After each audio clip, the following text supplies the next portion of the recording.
O Evangelho segundo Marcos é um dos primeiros relatos da vida de Jesus e nossas primeiras tradições históricas ligam este livro a um escriba cristão chamado Marcos, ou João Marcos. Ele era um colega de Paulo e um parceiro próximo de Pedro. E, de fato, um antigo historiador da igreja primitiva chamado Papias lembra que Marcos coletou os testemunhos oculares e memórias de Pedro e transformou-os nesse relato. Mas Marcos não juntou as peças aleatoriamente. Ele compôs essa história de Jesus com muito cuidado. No primeiro verso do livro, Marcos faz essa afirmação sobre Jesus. É o começo das boas novas sobre Jesus, o Messias, Filho de Deus. O que é interessante é que essa é a única vez que Marcos nos diz aquilo que pensa. No resto do livro, ele influenciará você simplesmente colocando as ações e palavras de Jesus na sua frente e mostrando como as outras pessoas reagem a ele. Marcos criou a história de Jesus como uma peça de teatro com 3 atos. O primeiro se passa na Galileia, o terceiro em Jerusalém, e o segundo ato mostra Jesus indo de um lugar para o outro.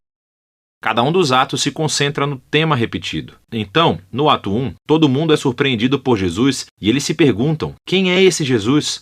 No ato 2, são os discípulos que têm dificuldade de entender o significado de Jesus ser o Messias. E então, no ato 3, assistimos ao paradoxo surpreendente de como Jesus se torna o rei messiânico. Vamos ver como tudo se desenrola.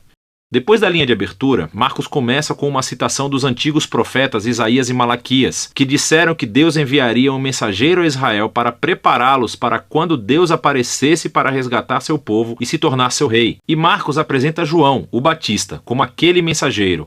E logo quando você espera que Deus apareça pessoalmente, Marcos apresenta Jesus. E quando ele entra em cena, os céus se abrem, o Espírito de Deus desce sobre Jesus e Deus diz: "Você é o meu filho amado." Depois disso, Marcos coloca diante de nós um resumo da mensagem central de Jesus. Ele percorreu a Galileia anunciando as boas novas de que o reino de Deus estava perto. Jesus está levando adiante a história das Escrituras do Antigo Testamento sobre a operação de resgate de Deus para o seu mundo. Através de Jesus, Deus está restaurando o seu reinado sobre o mundo, confrontando e derrotando o mal e o seu domínio sobre a vida das pessoas, e assim, convidando-os a viver sob seu reinado seguindo a Jesus. A partir daqui, Marcos apresenta um grande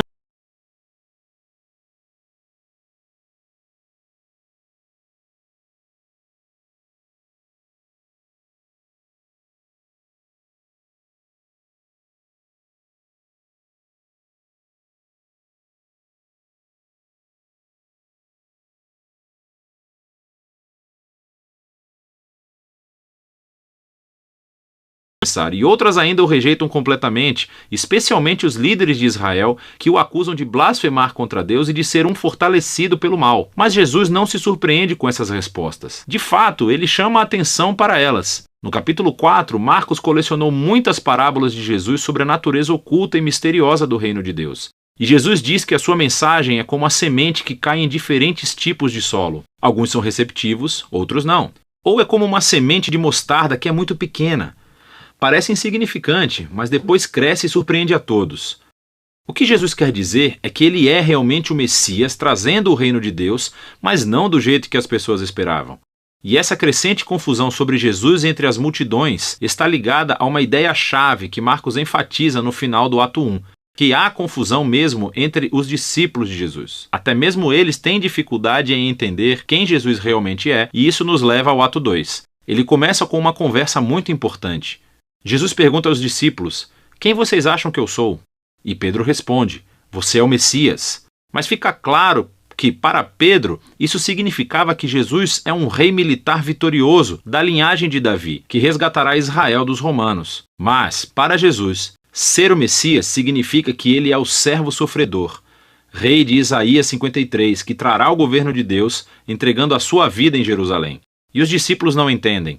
Eles acham que seguir o rei Jesus significa fama, status e importância, e Jesus deixa claro que segui-lo é como morrer, como carregar a sua própria cruz. Significa rejeitar a violência, o orgulho e o egoísmo e dar a própria vida pelos outros em atos de serviço e amor. Ele repete a mesma conversa outras 2 vezes. E tudo isso culmina na declaração importante de Jesus de que o Filho do Homem não veio para ser servido, mas para se tornar um servo e dar a sua vida pelos outros. Ainda assim, os discípulos não entendem. Eles respondem com confusão e medo. E assim, aqui no ato 2, Marcos escreveu outra história importante que ecoa a introdução do livro. Jesus leva 3 dos seus discípulos até uma montanha e de repente se transforma. Ele está brilhando com luz e glória e uma nuvem o envolve. Agora, isso é como a glória do Deus de Israel que apareceu há muito tempo atrás no Monte Sinai. E então os 2 profetas que estavam na presença de Deus no Monte Sinai, Moisés e Elias, aparecem ao lado de Jesus enquanto Deus anuncia de novo: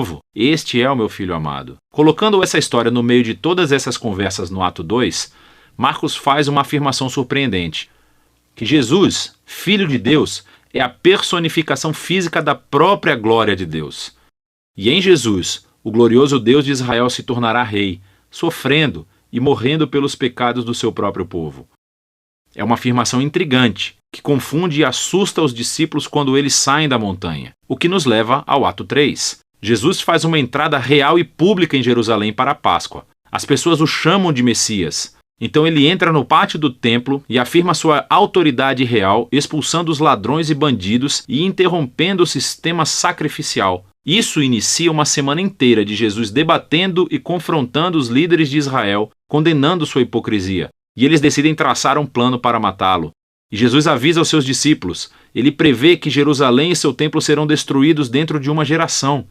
E os seus discípulos serão perseguidos como ele, até que ele retorne um dia para trazer o reino de Deus por todo o mundo. E tudo isso leva à última noite, quando Jesus toma a sua última refeição de Páscoa com os seus discípulos. Uma refeição simbólica que contou a história da libertação de Israel da escravidão através da morte do Cordeiro Pascal. E Jesus toma esses símbolos e lhes dá um novo significado. Eles apontam para a libertação do pecado e da morte que acontecerá através da morte do Messias sofredor. A partir daqui, a história avança para a prisão de Jesus, o seu julgamento perante os sacerdotes de Israel e o governador romano Pilatos, tudo isso resultando na crucificação de Jesus. E culmina em uma cena-chave, que reflete as cenas importantes dos atos 1 e 2. Exceto que dessa vez, não é uma nuvem que desce, mas sim as trevas. E em vez da voz divina do céu, é a voz de Jesus clamando antes de morrer. O mais surpreendente é que é um soldado romano que vê Jesus morrer, e ele entende e anuncia quem Jesus é. Este homem era o Filho de Deus.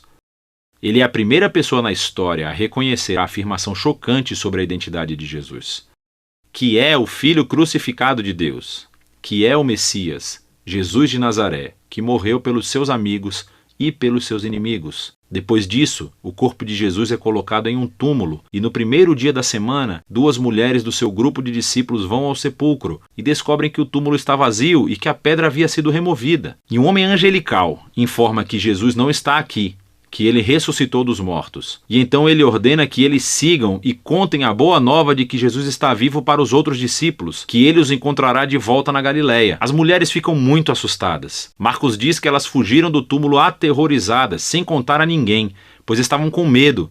E é assim que o livro termina, com os discípulos de Jesus mostrando o mesmo tipo de medo e confusão que concluíram os Atos 2 e 1. Agora, se você olhar a Bíblia, verá que o Evangelho de Marcos tem mais coisas no seu final, em que Jesus aparece e fala com seus discípulos. Mas há também uma nota dizendo que este final não faz parte do livro original. E isso só é encontrado em manuscritos posteriores, menos confiáveis. É possível que o final original tenha se perdido, ou que Marcos realmente nunca tenha terminado de escrever seu relato. Mas é mais provável que esse final abrupto seja intencional.